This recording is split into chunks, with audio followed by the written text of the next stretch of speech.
educator at El Paso Emergency Room. Today, I'm going to demonstrate how to set up end-tidal CO2 monitoring for your patient. End-tidal CO2 measures the carbon dioxide at the end of each exhaled breath.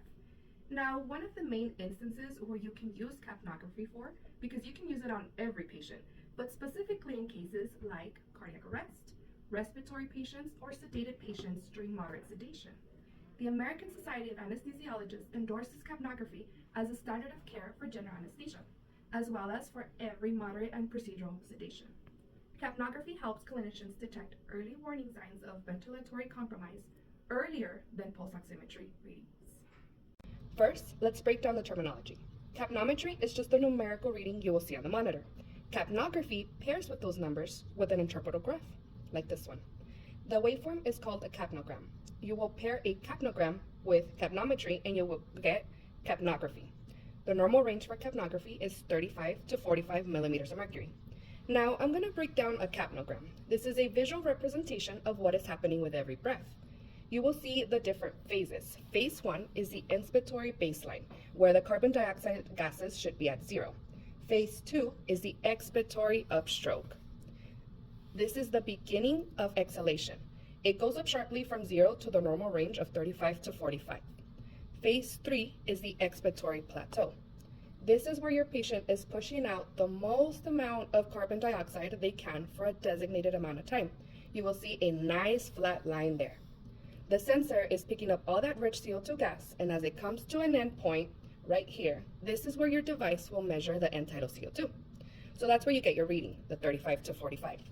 Phase 4 is your expiratory downstroke. This is where the patient inhales and you return to that respiratory baseline of 0. So it's really good to know what normal looks like to be able to pick up the abnormal.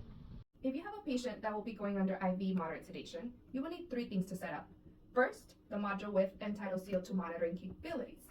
The monitor will be permanently attached to the Mindray monitor in our code room procedure room. Don't mess with it, leave it attached at all times. Second, a water trap. They can be found on top of the airway cart in the code room, along with all of the non-invasive airway devices. This is a semi-disposable plastic device used to trap all of the condensation from your water line, so it prevents moisture and secretions from entering the gas sensor. Therefore, it's going to prevent damage to the monitor.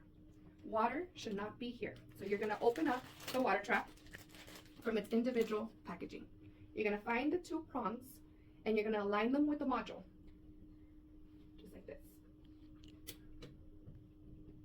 You should hear a click as you push it in. As per manufacturer recommendations, the water trap is to be replaced every month or more often if the monitor indicates this. After every patient use, the water trap is to be hand washed with a mild detergent and water.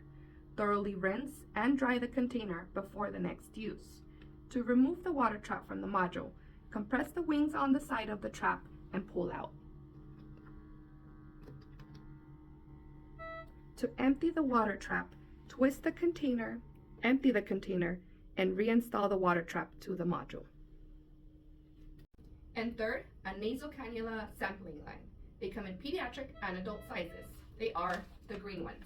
You can find these on top of the airway cart as well with all of the non-invasive oxygen delivery devices. They are single patient use only. This is going to simultaneously detect end-tidal CO2 while administering oxygen up to 5 liters of nasal cannula. To do this, you're going to open up your packaging, attach your male lure lock to your water trap using a twisting motion.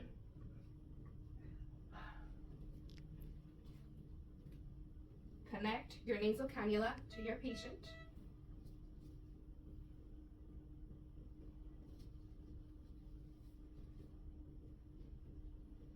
And connect your connection to the wall oxygen. Turn on the oxygen if your provider has prescribed it. Now that you've successfully set up your end-tidal CO2 monitoring, let's get to the abnormal stuff. As I mentioned, normal value is going to be from 35 to 45 millimeters of mercury. Anything below 35 is hypocapnia. Anything above 45 is hypercapnia. With hypocapnia, the patient is not retaining as much CO2 because their respiratory rate is increased, and there is hyperventilation going on. The waveforms are shorter, and more frequent. This correlates with how fast the patient is breathing. This is seen with hyperventilation syndrome or when bagging a patient too fast. The opposite is true for hypercapnia. The patient is retaining CO2, so their respiratory rate is low, and there's hypoventilation going on. The waveforms are taller, and they're not happening as often. This correlates with how slow the patient is breathing. This is seen with respiratory depression for any reason. That could be from oversedation, narcotic overdose, or bronchospasms. Some interventions to correct hypoventilation during moderate sedation are to increase oxygen supply, perform manual maneuvers like the jaw thrust, or reducing the level of sedation if possible. Face mask ventilation, an LMA placement, or intubation as a last resort. Nurses caring for patients on end-tidal CO2 monitoring should have awareness of the end-tidal CO2 alarms.